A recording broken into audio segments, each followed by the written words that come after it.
Hey guys, today in this video, I'll guide you through how you can copy a Quizlet set. Watch till the end to grab everything properly.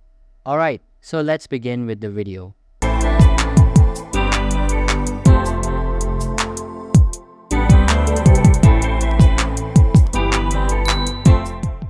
First things first, open any type of preferred browser on your personal computer and search for Quizlet.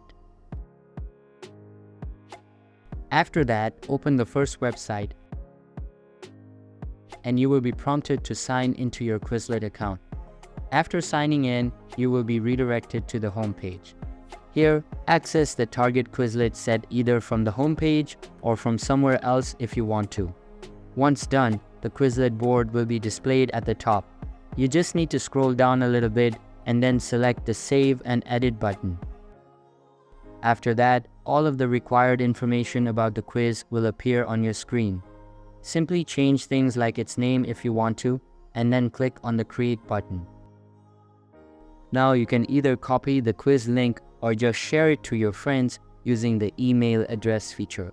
So that's basically how you can copy a Quizlet set. So that's all for this video.